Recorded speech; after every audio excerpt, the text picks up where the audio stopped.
प्रवीण दटके पुरवणी मागण्यांवर बोलण्याकरता आपण संधी दिली त्याबद्दल मी आपला आभारी आहे.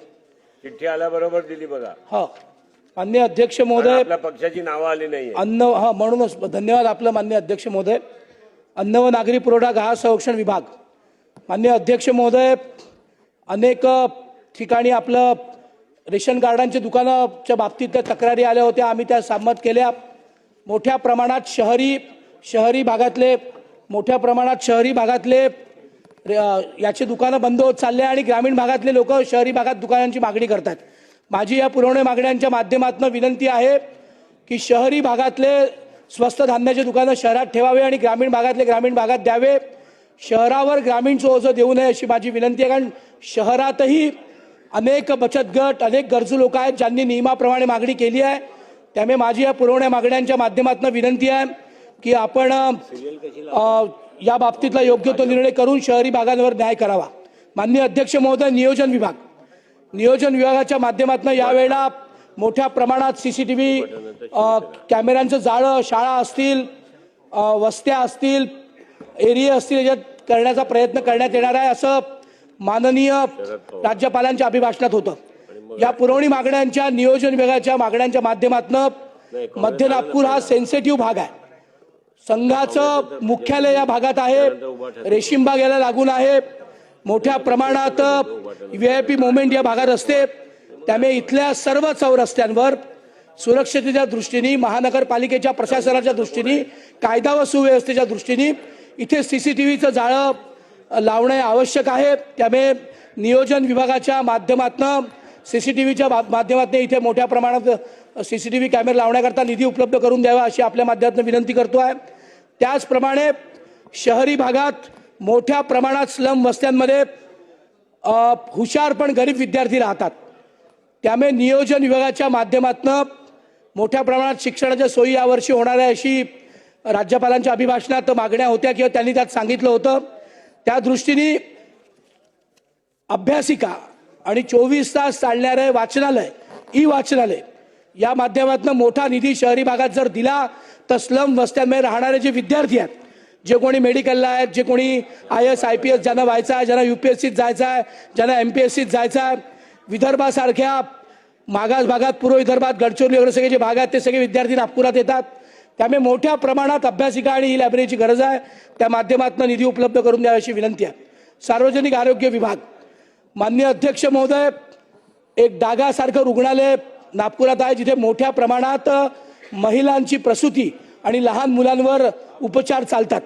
त्यामुळे अध्यक्ष महोदय, या माध्यमातून जवळपास 100 वर्ष जुना हा दवाखाना आहे. सार्वजनिक आरोग्य विभागाच्या माध्यमातून त्याचा नवीन प्लॅनिंग करण्याची व्यवस्था सुरू झाली आहे. याकरता जो काही निधी उपलब्ध करून द्यायचा आहे तो टप्प्याटप्प्यात उपलब्ध करून द्यावा अशी माझी विनंती आहे. दुसरं, अनेक वर्षांनी नागपूर शहरात जिल्हा रुग्णालयाची निर्मिती झाली आहे. आमचे मित्र विकास ठाकरे यांच्या मतदारसंघात तो झाला आहे. पण तिथे ज्या सोयी सुविधा पाहिजेत त्या ज्या पाहिजे आहेत त्या तिथे जिल्हा रुग्णालय म्हणून नागपुरात नाही, उपराजधानीचा भाग आहे. त्यामुळे सार्वजनिक आरोग्य विभागाच्या माध्यमातून मी विनंती करतो आहे की त्या रुग्णालयात सर्व सोयी सुविधा उपलब्ध करून द्याव्यात. नंबर 3, मोठ्या प्रमाणात TBचा विषय सुरू आहे. दुर्दैवाने असं बोलावं लागतं की कॅन्सरची राजधानी विदर्भ होत चालली आहे. त्यामुळे TBचं निरीक्षण करणारं किंवा त्याच्यावर नियंत्रण ठेवणारे केंद्र मध्य नागपुरात भारत माता चौकात आहे. जवळपास 1906ला त्याची स्थापना झाली होती. सगळ्या इमारती जर्जर झाल्या आहेत. तिथल्या TBच्या लॅबमधल्या सगळ्या मशिनी अडचणीत आल्या आहेत. एक 16 कोटीचा प्रस्ताव त्यात सगळ्या लॅबसहित सगळ्या गोष्टीत अंतर्भूत करण्यात आल्या आहेत. तिथे जर ते TB विषयक झाला तर माननीय या देशाचे लाडके पंतप्रधान यांचं घोषवाक्य TB मुक्त भारत.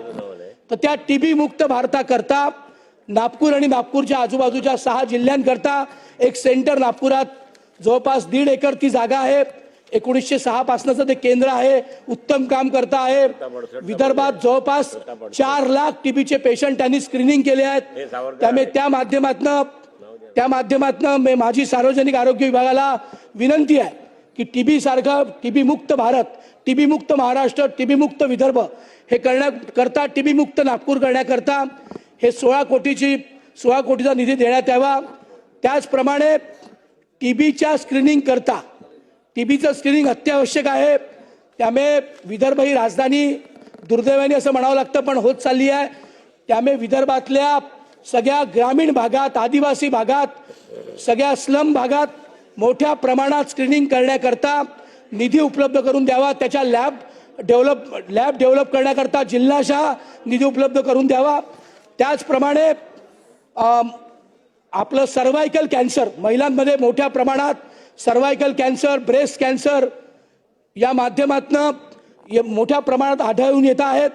त्यामुळे याचं स्क्रीनिंग, याची लॅब, त्याच्या व्हेकल माउंटेड मशीन्स, त्याच्याकरता लागलेला मॅनपॉवर आणि जिल्ह्यात जाऊन स्क्रीनिंग विशेष महिलांकरता हे करण्याकरता सार्वजनिक आरोग्य विभागाने निधी उपलब्ध करून द्यावा अशी विनंती करतो. आपण मला पुरवणी मागण्यांवर बोलण्याकरता संधी दिली त्याबद्दल आपला आभारी आहे. धन्यवाद.